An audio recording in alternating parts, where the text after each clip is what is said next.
Welcome to the BuiltOnAir podcast, the variety show for all things Airtable. In each episode, we cover 4 different segments. It's always fresh and different, and lots of fun while you get the insider info on all things Airtable. Our hosts and guests are some of the most senior experts in the Airtable community. Join us live each week on our YouTube channel every Tuesday at 11 a.m. Eastern, and join our active community at BuiltOnAir.com. Before we begin, a word from our sponsor, On2Air Backups. On2Air Backups provides automated Airtable backups to your cloud storage for secure and reliable data protection. Prevent data loss and set up a secure Airtable backup system with On2Air Backups at On2Air.com. As one customer, Sarah, said, having automated Airtable backups has freed up hours of my time every other week and the fear of losing anything.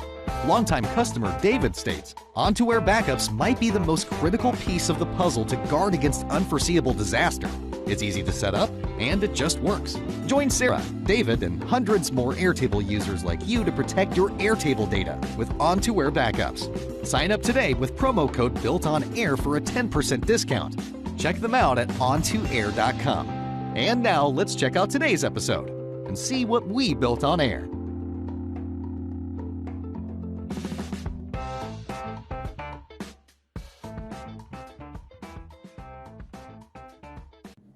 Welcome into the Built on Air podcast, episode 7 of season 21. Getting close to the end of this season. Good to be back with everybody.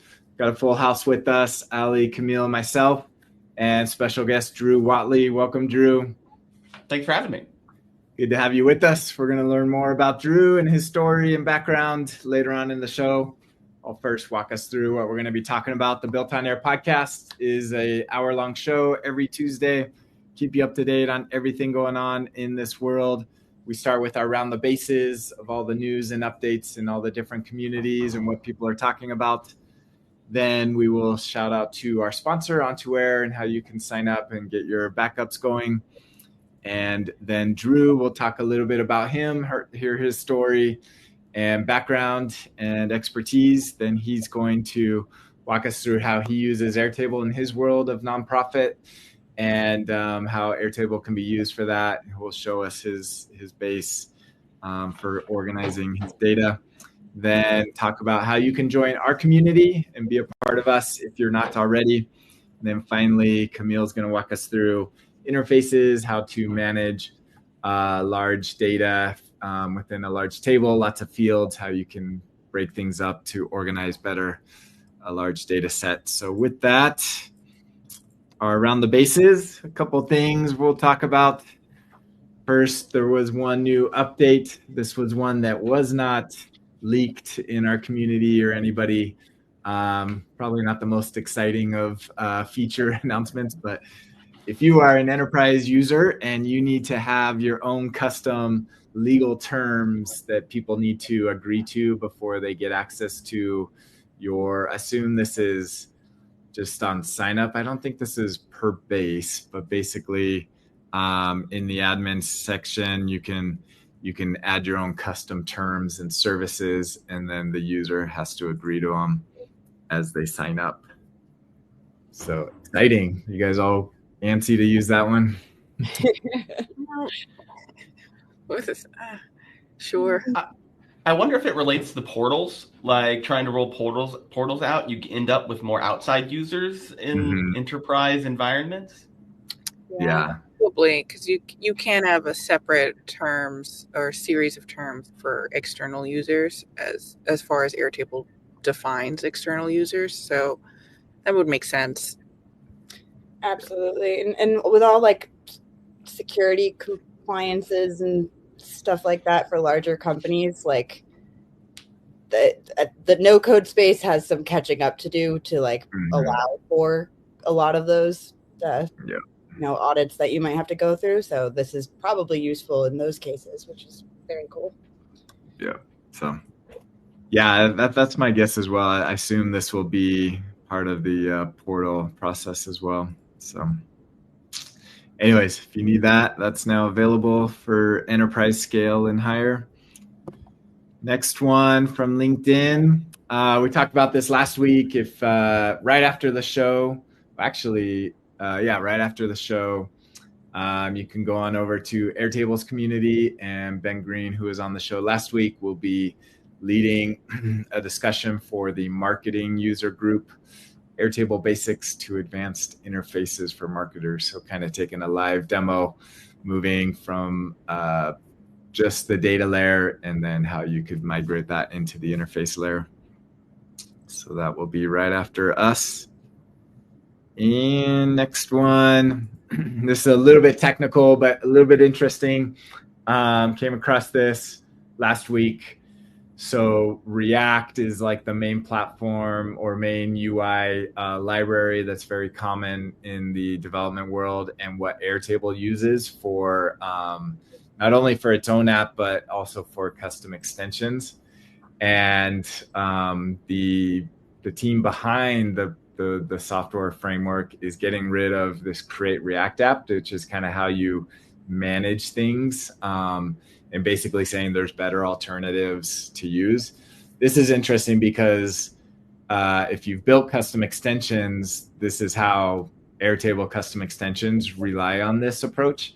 So I'll be curious to see if they will migrate to something else, because they have not done a whole lot of they haven't given a whole lot of love to their custom extensions. So I'll be curious to see what they do.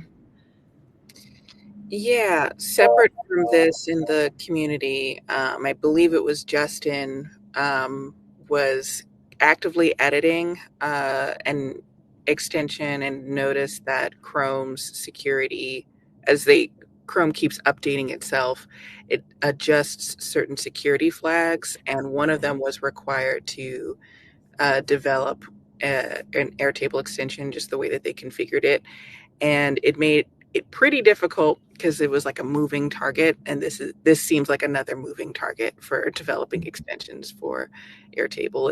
It's an external change in configuration, but that has direct impact on what you can do without figuring out some workaround. Yep.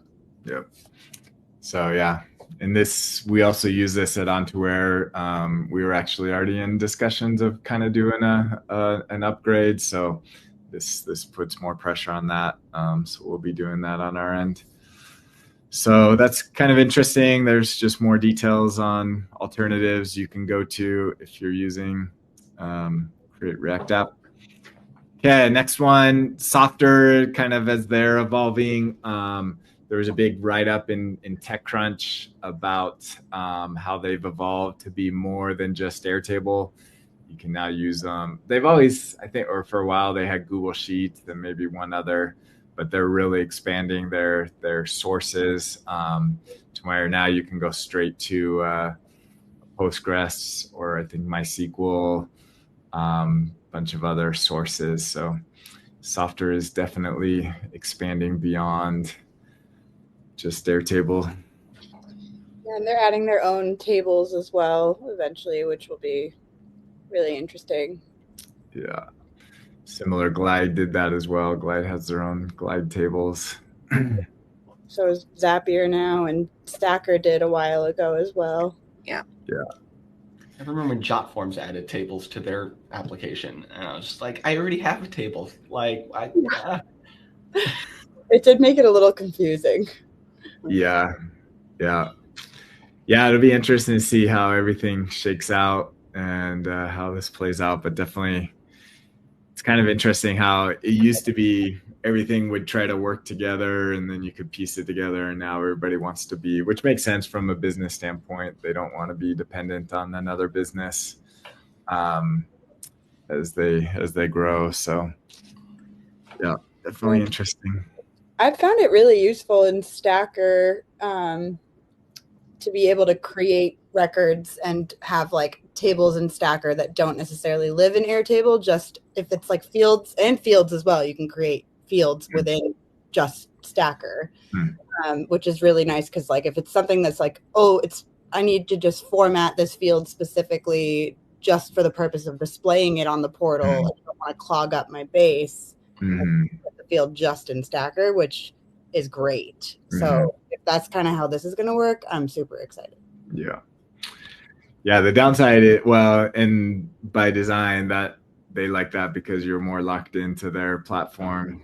You can't easily switch. So, yep, that's something to be aware of. Yeah, one more from this was kind of interesting. Last week we talked about some of the AI builders, and one of them that we mentioned was Bolt. I think Lovable was the other one we mentioned. And this is interesting. Somebody's trying to use Bolt, which is basically a AI UI builder, and they're trying to replicate the UI of Airtable. And they're like, Bolt isn't quite there. This right here shows you kind of what it's come up with. Not quite to Airtable's level. So it'd be interesting if you could just say replicate Airtable and it builds the whole UI for you. I don't think it's quite there yet. Interesting. Yeah, they're making efforts. This is not built from their AI. This is just a screenshot of Airtable. Yeah. Yeah. So, all right, moving on to the BuiltOnAir community. This is a nice little trick from Russ talking about doing an AI review of an outbound message in like your CRM system. So basically doing an AI review of the email that goes out, and AI is actually finding grammatical errors in the email going out. So just kind of a nice little trick of like you could use AI to quality control your data. So that's a nice little trick there. One more. This was kind of cool. Charles, based off of last week's episode with Ben, talking about how to use AI for writing your scripts. Charles built up the confidence to put that to work. He used DeepSeek and used an existing script. I think this Airtable Junction. I think that's in the marketplace, if I remember correctly. But it didn't have the ability to use a view to limit what was getting linked. And so he wanted to insert a view. So he basically just copied that existing script and told AI, enhance this to incorporate a view filter. And it was able to do that. So that's kind of cool. And there's the code if you're interested. All right. Here's one from Reddit, a Airtable guide, so master source reference sheet. So somebody that does coding and shared kind of some quick master source details. So it goes through all the concepts, but then it gets into how to do things. So if you want just kind of a cheat sheet for Airtable, this link will be available. It gets into even some code snippets. So if you just kind of want a quick reference guide to understanding Airtable. That's nice. Stuff like the webhooks one, I feel like is common enough where that basic structure you could probably adapt into a lot of different use cases. Yep. So, okay. Next one. This is from Table Forums. This was kind of interesting. So this is talking about Airtable forms and the nuance of it's kind of nice. It will remember if you fill out a partial form but you don't submit it, it will remember the information on your local computer, your local storage.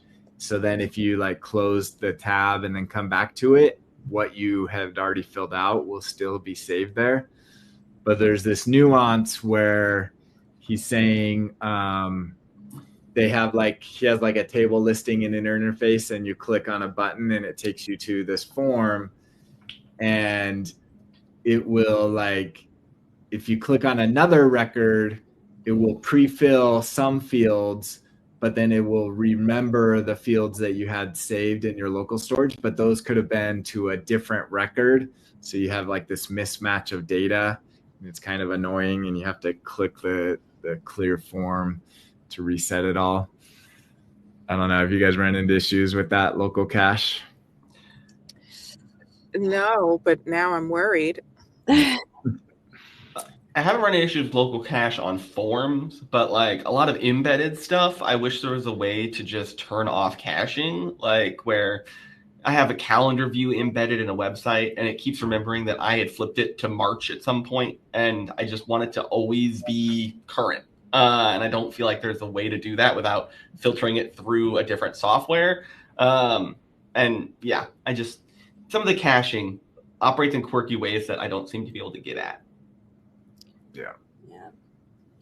I feel like for the form, maybe if you have URL parameters, it should ignore the cache just across the board, just so that you don't run into. I think it does for the fields that you have URL parameters. I think in this case, there was like There's other fields. Yeah. There was like a combination.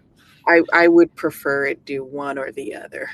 Like if it knows some of them are pre-filled, just assume that the other field should be blank. Oh, well, and I see Scott has viewed this, so I'm sure he made the comment, which is one of the forever rules of Airtable, is that go use fill out. Yep. Yeah. And exactly. But fill out, actually, I ran into a similar issue in fill out, but there is an option to shut off the storing of those partial submissions. Yep. And that's actually a good thing to note, is that if you do have that on, so it can be useful in some cases, but if you have the toggle on, which it is on by default, to allow users to resume their submission if they've left the form and then came back to it.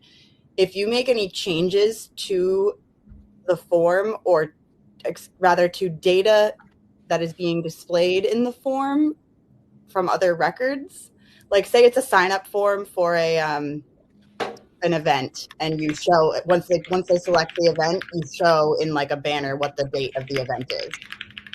If you change the event date in the base, but somebody has a partial submission that they haven't submitted yet and they go to resume it, that's not going to show you the updated date. It'll only go back in time to where it was at when that person started the submission. So it can cause big problems. Gotcha. Yes. Very cool. So definitely the answer is fill out. It was interesting. He asked ChatGPT and they said, try add this URL parameter, but that does not work for Airtable forms. That's one of the things with AI. It may give you suggestions that aren't true. Yep. All right, last one. I don't know if anybody else ran into this. I guess last week there was a bug or something where Control F wouldn't get you into the search box, and apparently other people were running into this, and so it wouldn't bring up the search inside of a base, but it looks like it got fixed. So if anybody sometime last week was not able to search your base, they must have been playing around with something and overrode that short code. Oh, that would have driven me crazy if I noticed it. Glad I didn't. One thing I have noticed that's really driving me insane is I used to, if you double click on a field to like edit the configuration and then rename it, I used to be able to just hit enter or return on my keyboard and it would save it. That I can't do that anymore. Oh, interesting. It's driving me, it's really slowing me down because I used to type enter, and now I have to click the save button and I'm like, There's also, I feel like depending on what interface page you're on, there's search in there, but if you hit Control F, it'll do like your browser's find in page. So like Control F works, I think it should work universally within the data layer, but within interfaces, it doesn't quite play nicely with the search box there. Yeah. Yep, very true. But that does come in handy. All right, that concludes our updates on everything going on this week. And if you are running your business on Airtable, best practice is to make sure your data is stored externally outside of Airtable and not rely just solely on Airtable's backup. That's where OnToAir comes in. You can back up your data to Box, Dropbox, Google Drive, or OneDrive. And you can also back up all of your attachment data, all of your metadata, all of your record data, and also be able to restore it back into Airtable. So check it out, ontoair.com. Use promo code BuiltOnAir for a discount and start backing up and rest easy, knowing your data is backed up at night. Okay, with that, Drew, I'm going to make you big here. So give us a little bit of context, who you are, what you're up to, what your background is, and how you came into the world of Airtable. Yeah, certainly. So I'm Drew Whatley. I'm the lead resource data specialist with Opportunity Council in Bellingham, Washington. Opportunity Council is a community action agency. So it's a nonprofit started in the mid 60s to try to, as part of like LBJ's war on poverty. So it's really about delivering services to folks who are in need. But I've been working in nonprofit fields before this. I originally came to Airtable as an education manager at the local museum here, because when you're doing museum work, you have like 100 different hats, and I needed some way to automate my workflow so I could spin all those plates at once.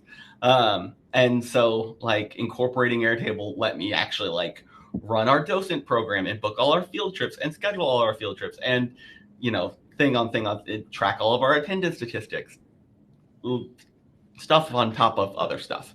I actually came to Airtable because I was overhauling our guided tours program, and Sign Up Genius is horrible and I don't like it. And I was looking for a very specific feature in like being able to have our older leaning tour guides be able to sign up for multiple tours at once. And like all of the scheduling software I was running across, like Calendly, you would have to like resubmit over and over and over again. And I was able to build my own scheduling interface or scheduling setup with Airtable that they could schedule like 5 at a time. So that's what got me into Airtable. But I moved all of our getting tour bookings and field trips onto Airtable, and in the process kind of became a little bit of like a local Airtable expert. And then it turned out that our local community action agency was hiring for a database admin, specifically Airtable focused. And I was like, well, heck, I basically do that. Mm-hmm. So that's how I ended up in this role. Nice. Did you have any formal technical training or background? Nope, I have a Bachelor of Arts in History and a Master of Arts in Teaching History. So I just like tech things and I like tinkering around, and Airtable is at that perfect layer of just you can tinker around and figure out a bunch of really cool stuff to do. I still haven't yet made the jump into like learning JavaScript for the scripting components. I still kind of just like poke around there. But all the formula stuff, the interfaces, automations, really make it an amazing no-code tool. And so I was able to get a lot accomplished. Yeah. Any favorite kind of features or experiences working in Airtable? I mean, I can think of a lot of different answers to that question. I will say one of the coolest ones I stumbled across was the URL checker script. If y'all remember that one, where it will, because I keep a big long database of URLs and need to occasionally check if they're active. And so having that URL checker script that will just ping it and say if it's a 404 or not is super duper cool. That's a really small one that I think is awesome. And yeah, just again, the ability to build out these systems in a way and make them all flow however I want to is super handy. Yeah. But nowadays, I kind of help manage the data side for a human resources directory, or not human resources, that's the wrong term. Social services directory is a better term. Gotcha. So maybe here, real quick before we jump into that, favorite or wish list item? Is there something you're like, I need Airtable to add this? I mean, God, there's always a million things that you want. I really wish we could collaborate a little bit better without having to pay for as many seats, because working in nonprofits, like I will say, Airtable's nonprofit discount is super handy. And I've used it at multiple different spots. But at the same time, $144 a seat is still prohibitive if you're trying to do certain things. And the portals are still kind of prohibitive. So I wish there was some ability to provide comment level seats without having to pay for every individual user. I get the economics. And then another thing that we were actually just talking about before we went live is I wish the Airtable universe was a little bit was maintained a little better. Because I work for nonprofits. We try to share. We don't hide, gate stuff away. So I want to put stuff up on the universe to share. And it's hard to search. It doesn't feel updated. It's not really it just feels like it hasn't been touched in 5 years or more. And so I really wish they put a little bit more oomph behind the universe sharing capabilities, because as this podcast and the community show, there's a lot of really cool stuff that people who use Airtable that make and they want to share, but it's kind of hard unless you are in the Slack for BuiltOnAir,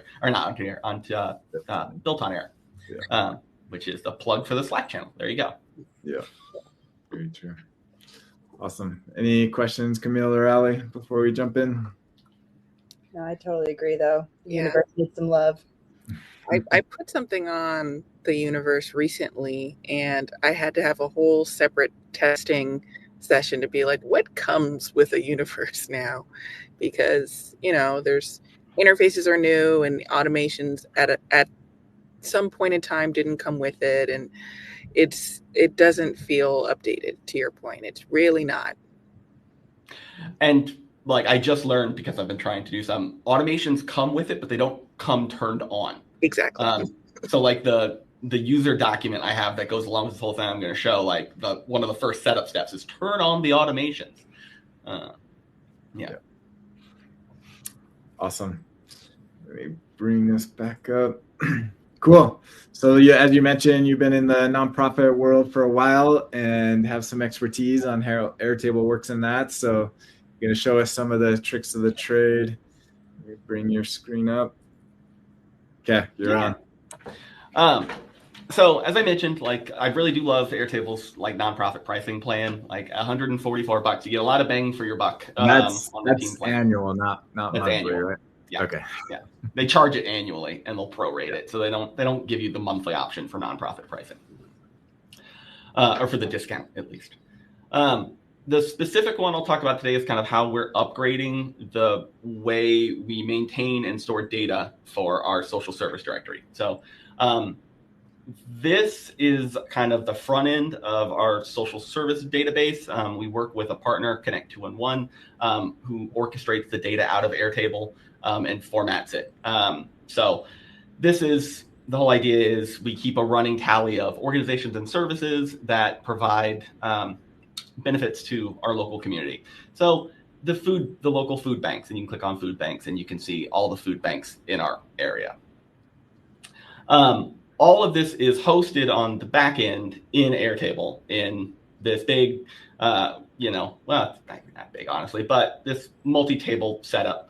And this is the version I inherited, which is of a certain, it works with the way all the data is supposed to be formatted, but it doesn't take advantage of a lot of what Airtable offers. And so over the last few months here, I've been working with a couple of our developers to really take advantage of what Airtable, implement, make sure it fits the same standard, but then using some of the advantages of Airtable to further the way this works.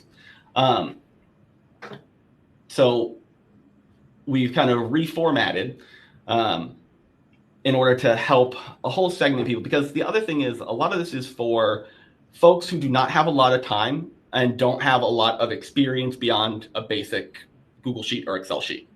Like I have the luxury of having a role in which I can work on development of this, but a lot of people were sharing this with a lot of partners who are trying to maintain resource lists, do it an hour here, 2 hours the next week. They don't have time to dive deep into the way all these things are set up and orchestrated. And they're doing 4 other projects. So this is kind of meant to be a really basic level, but then have some advanced level features because I wanted it to have advanced level features. So it's kind of splitting the baby there.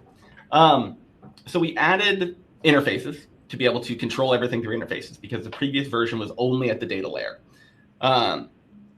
So just a simple, dashboard hub. I really do like the dashboard concept that they added. I think it's really helpful for, being able to communicate to partners really easily. So we've got all of our different links to the different pages here. Then we've got resources, and we've got add, edit, verify, and import. So we've got different interfaces to add a new resource, to edit an existing resource. To do verifications, because that's one other thing that one of the big projects behind this is like trying to federate data about social services and feed it all into kind of a group that then can distribute it elsewhere. So that like we're up in Washington State, but we're a local community in Washington State. And the idea is to eventually get to a point where we learn about our local resources, we input them into the system, and then it federates up to the like Washington 211, the bigger statewide org for getting people connected with services. But part of that is communicating and tracking when we last made sure a service was available, so that information is not out of date. And so there's a whole verification workflow that's set up. And then there's also, and this is one of the more fun things to me, this import version. So this whole standard is a data standard. So it breaks everything out into multiple tables of data objects. But again, we're working with a lot of folks who are used to just putting things on a single row in an Excel spreadsheet. So we wanted to make it approachable and then be able to convert that into data. So this is essentially a single row Excel spreadsheet where people can put the org name, the service, their description, etc. And then at the end, there's a transform button. And this is where I pulled in automations to generate all of the relevant data objects out of this one sheet. So basically they put it all in, and when they click check button, when they check mark it, then it pops it into all of the different tables where it should be. So it creates an org record, it creates a service record, et cetera, et cetera. So there's that. And that's one of the really approachable components. The other part that is really useful for especially smaller groups is I added these search interfaces that people can just plug on to a web page. They can just embed it. Because you can embed Airtable interfaces, these are 3 different versions, just an overall a list by the various providers, organizations like the Poison Control Center or the Humane Society. What does the Humane Society do? They do spay and neuter assistance. And then here is all the information for it. And then we also have taxonomies, like categories. So, what community garden resources are there? And all of these can be plugged in, can be, searchable. Although, as mentioned in the previous rounding the base, if you try to control F with this embedded, it'll like wig out a little bit on you. But you can still use the search features and just embed this in a website. And that way, again, less technical users can get the hurdle of getting this embedded on a web page once, and they don't need to worry about getting to the webmaster to update the links and update the information about because especially a lot of these are governmental folks too. And it's like 4 months later, you finally get county IT to come help you with updating this link. And now now the one you needed to update is already expired. And so it's a easy way to plug that in and make it kind of go. Then if you go to the data layer, you can see we got all the different tables here. So that's all been a lot of like bringing people on board. The thing I really wanted was to be able to express a lot more specific granular data, because when I'm thinking about this kind of stuff, a lot of it is like, the library runs, rents out rooms at these 3 different locations, but not at this 4th location. And it's hard, the way it's previously set up, it's hard to express that. Or like the hours are different at this library versus these other 4 libraries. And so we were able to incorporate this service at specific location table that then can use custom names and custom descriptions that like will import the generic one. But then if I don't like that, if it's something different, I can just type whatever I want in and it'll overwrite it. And so that's all formula based. So 211 Washington 211 is redundant. So I just want this to say Washington 211 instead of that combo. Come on, buddy. It's still saving. Oh, yeah.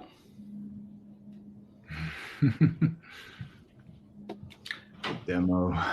Of course. Anytime you demo, it wants to take forever. There we go. So it can just automatically update names and titles. So I can change it, tweak it however I want to tweak it, which is the like special sauce from the data management perspective that I wanted. So yeah.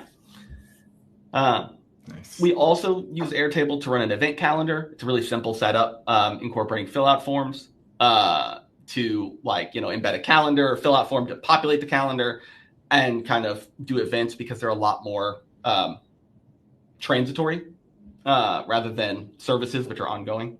So we use Airtable in a couple different ways, but this I think is really cool. I've been really working to try to make it approachable as well as powerful. And the reason I started talking about my complaints about the Airtable universe is because it is up on the Airtable universe if you can find it.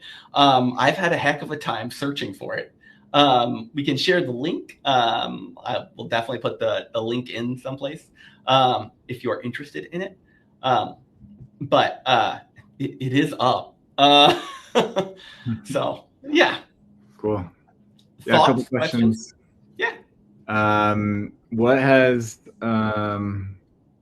what challenges, how has adoption been? Have people been able to generally pick this up, or have there been challenges with getting people to adopt it? So right now we're working with a partnership of like early childhood coalitions, and what's been really interesting is we've given this older version to 1 or 2 groups that didn't really pick it up right. The data was really messy. I actually transitioned their data into the new format 2 weeks ago, and it was like I did a bunch of data cleanup because it was not properly formatted. So it kind of showed there was a bit of an onboarding issue. And right now we're just finalizing this version. So I keep, and of course this is the way of things. Like I always find new things to add. Like anytime I talk to someone, they're like, well, can we export the data to share with the partner? I'm like, yeah, I can build an export. But we're kind of in the process of updating it. But like, I think bringing people on board has given me a lot of ideas about the necessity of onboarding. We created like a 10-page document, like a Google Doc README for this whole thing. And I'm also like going to be pretty hands-on bringing people on, at least initially, to make sure that they kind of get it. Because, as like when you get into this and you can spend 2 hours, 3 hours digging through the base, like you get it. But when you only have 15, 20 minutes here and there to interact with it, then it's like you need it really guidelined. And that's the reason for the interfaces too, because the previous version didn't have any interfaces. Gotcha. And then have you seen other like partners or something asking about this and like picking up Airtable themselves? Yeah. I mean, I mentioned that kind of that coalition we're working with. The other thing is this is all part of a bigger push from Open Referral to create, as I mentioned, kind of this federated data universe. So to get all of social service data in the same format, so that then it can be shared. And one of the things with Airtable is a lot of these human services formats, prior to a couple years ago with Airtable, like you would pay 10, 15 grand a year for bespoke systems, bespoke data systems, to keep that data, verify it, and the fact that it's $144 a year rather than 15 grand is a huge difference and makes it a lot more viable for folks. And that pricing is one part of it. The other element is because Airtable, it's online. So you've already made the jump from a siloed Excel document that just one person has that isn't online versus Airtable. Now the data is online and it's in a proper format. Then the next step is figuring out the APIs and the permission structure to send the data up. But at least it's online, at least it's there and can theoretically be accessed, as opposed to being in, again, somebody's, on somebody's C drive in a Excel 2000 file that nobody looks at. Yeah. Very cool. Awesome. Any future enhancements, kind of roadmap, or anything else that you're looking to add to it? Right now I'm just adding stuff whenever I meet with whenever I meet with partners. I'm just like, oh yeah, we should add that. We should be able to search by service area. So there's little tweaks here and there. This I'm hoping to kind of get pushed out, and then I'm going to start looking at the categorization, because our categorization we use is pretty old, and it's not the greatest. And so I want to overhaul the categorization, but that'll be a whole nother big bucket of worms. Nice. Yeah. Awesome. Thank you for sharing that, Drew. We'll move on. And so the website, in case it's pretty specific to your neck of the woods, but if people want to check it out, what's the website? The website is whatcomresources.org. And that's our directory, social service directory. So if you do need something in Bellingham or one of the surrounding communities, check it out. But then also, again, if you want that kind of database system, it is on the universe, and I'll share it, either in the chat or on the Slack channel. Okay. Sounds great. Thank you, Drew. Awesome. If you want to join our community with Drew and many others, we have thousands of Airtable users in the BuiltOnAir community. Join us, builtonair.com/join. We'll get you in. It's free to join. Also sign up for our newsletter. Keeps you up to date on all the news going on. Also subscribe to our YouTube channel and follow us on all the socials. Love to have you as part of our community. Okay, Camille is going to walk us through interface design with large data fields. Yeah, so this is kind of inspired by a problem that someone on my team at work ran into, in that the base he was building was very large and complex, and there was one particular table that had 1 trillion fields. Airtable's default maximum fields per table is 500, but the maximum number of fields you can display on an interface page, I think, is 200 for reasons unknown. So we didn't know that. We just assumed you could put all the fields on an interface and it would just be slow if you had 500, but that wasn't the case. So his problem was it had, hundreds and hundreds of fields for a reason, and all of them were relevant, and he needed to show all of those fields in one way or another. So there's a couple of ways that you could end up doing that. You could split a record into multiple records across different tables, and that would let you segment your fields by like type or category or whatever breakdown would make sense. And while that works, we weren't too keen on separating them into a different table for a variety of other reasons that had to do with how that data was connected to other bases in our ecosystem. So the question was, could we maintain one table with multiple record pages depending on what information you wanted to see? And the answer was yes, but it did take a little bit of finagling in order to get it to work. So I'm going to do my best to explain the general process of what we did. So first things first, this table has very few fields in it just for simplicity's sake. But if I open up a particular record, you could see there's some information about this record that is related to a person, and some that are kind of like finance related fields, and then some fields that are related to cars. So if I wanted to split this one record into multiple detail pages by the topic, I would want to break it down into those 3 different groups. So one way to do that, if I go back to my data, what I've done is I've included a linked record field that links to itself. So there's an automation on an ongoing basis that just says whenever the self-link field is empty, go ahead and fill in the self-link field with its own Airtable record ID to make sure that those are always lockstep. That way we don't have additional tables where I'm splitting up this one record into many records. I just have one record linked to itself. And because this is a linked record field, that means in interfaces, I can now start to break up that interface, that detail page. So if I scroll and I look at the list view, the thing that I'm first clicking on to open up one of the detail pages, you can see I'm opening up something called record detail. And if I click into one of them as an example, I'd be able to rename this a little bit more easily.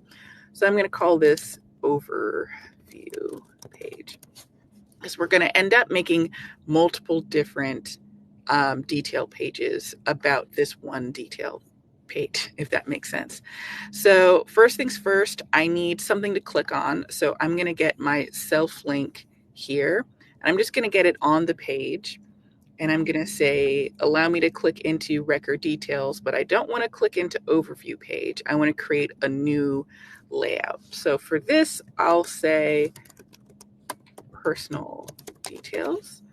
And with that, I can add just the few fields that have to do with the person. So all of these fields are relevant. And then I can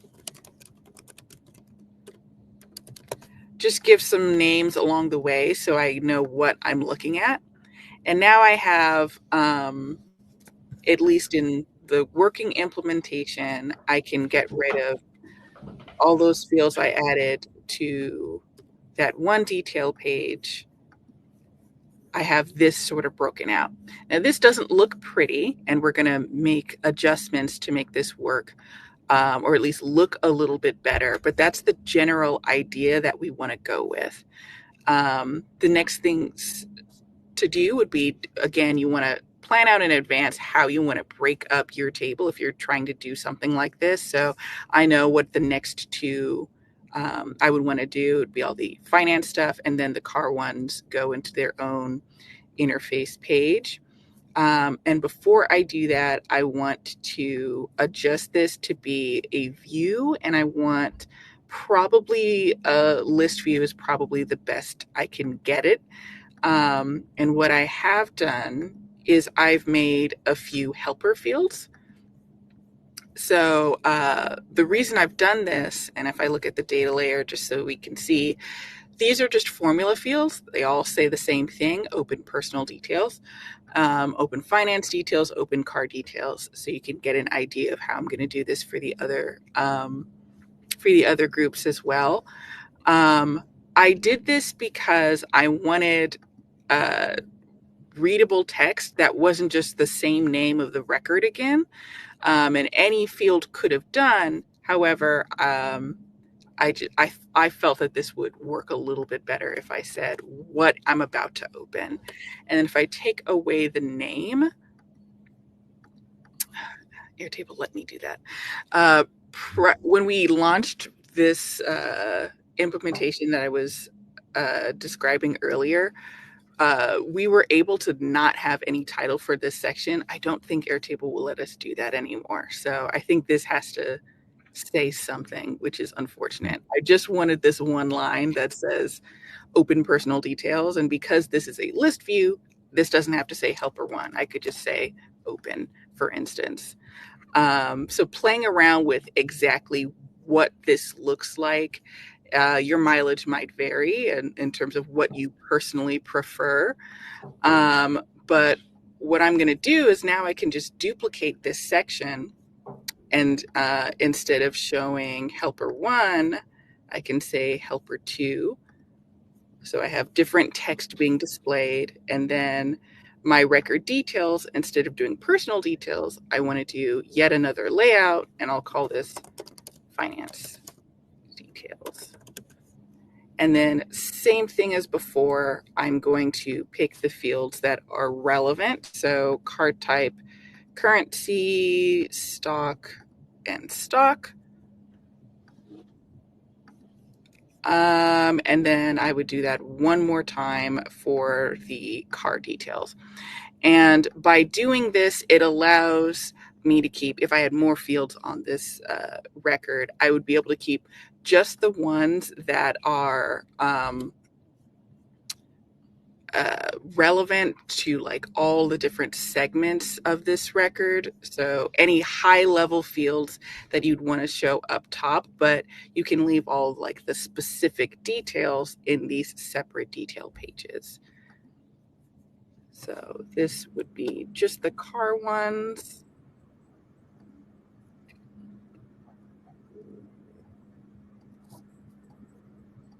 Okay, so I think I have them all in here. And then the last thing would be swapping out helper 2 for helper 3.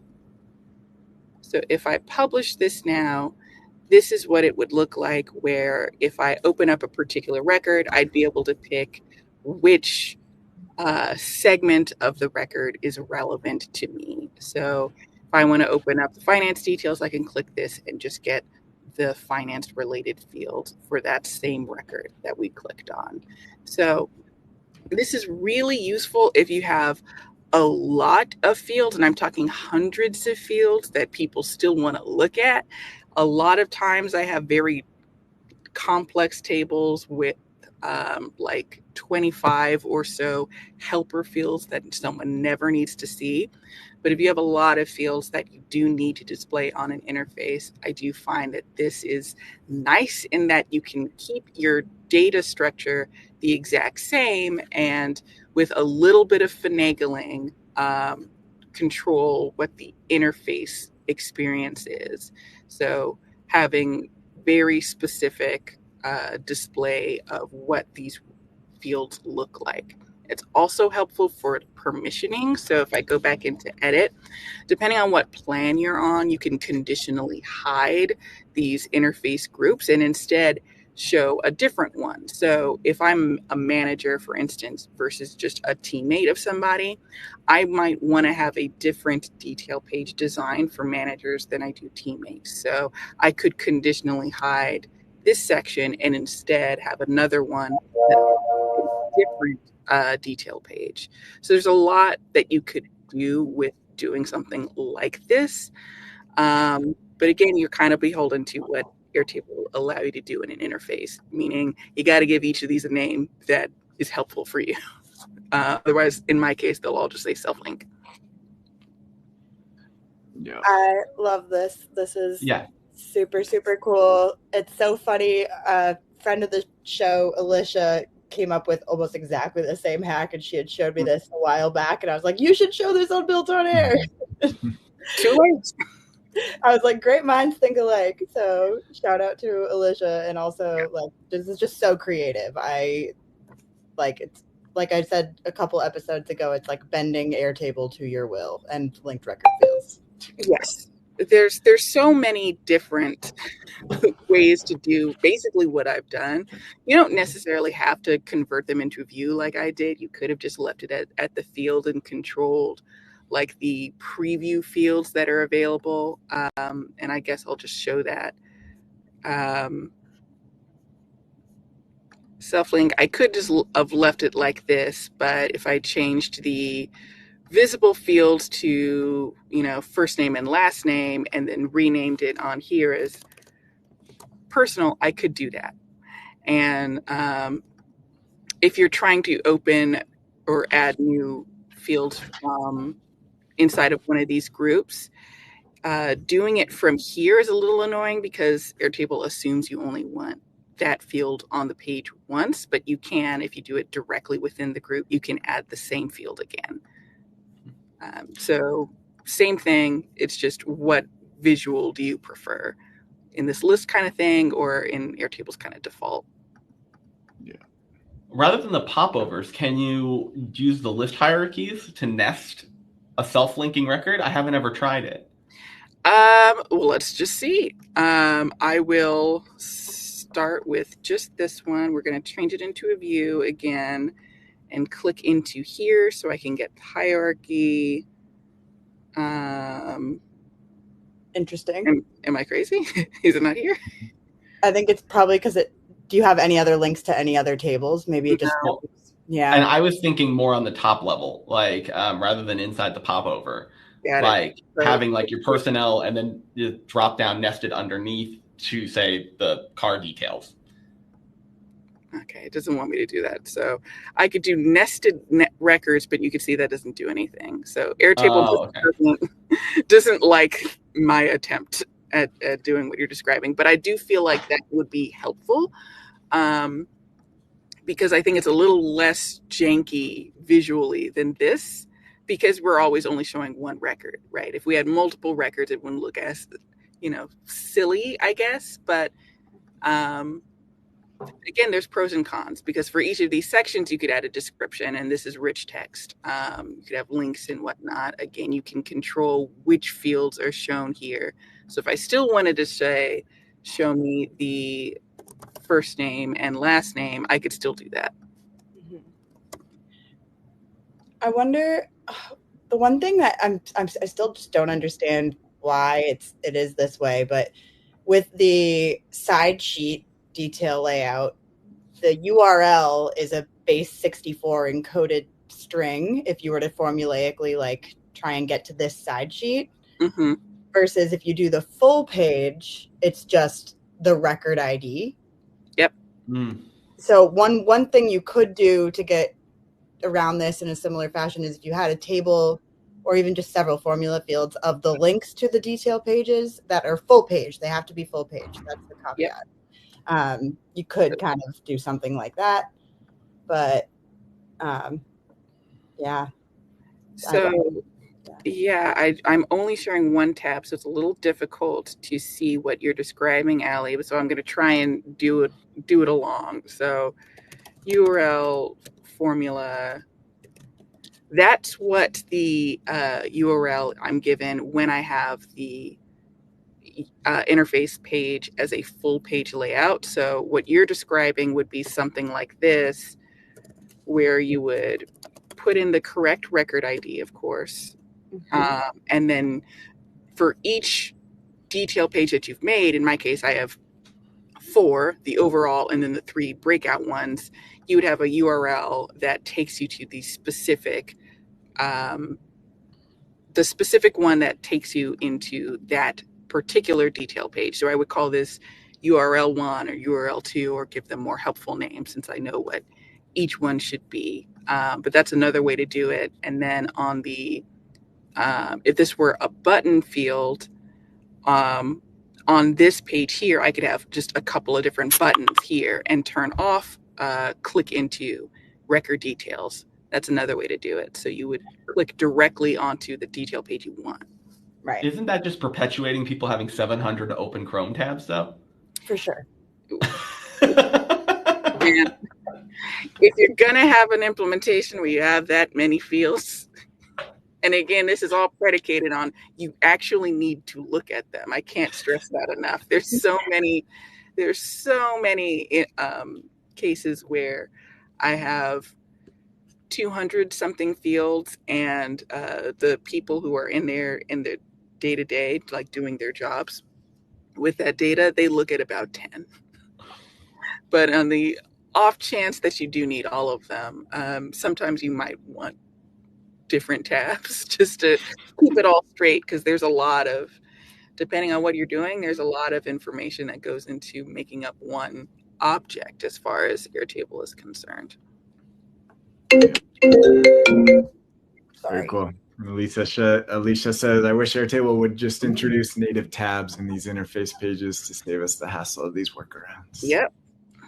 There's a lot of strides forward I think Airtable makes in making interfaces pretty user-friendly, but there are little things where I'm like, I shouldn't have to build this. This seems silly. And yet here we are. Yep. It was very nice hack, that self-link, the power of the self-link. Mm-hmm. Have a whole show on secrets of the self-link. I want that to be the name of a session at Airtable. Yeah. Secrets of self-link. Yeah, there you go. That would be a good one. You've got your next episode. Awesome. Thank you, Camille and Drew. Thank you for joining us. Glad you could be with us. Thank you, everybody, for joining us. And we will see you next week. It'll be our final episode of the season. So be sure to join us next Tuesday at 11 a.m. Eastern. Have a good week, everyone. Bye.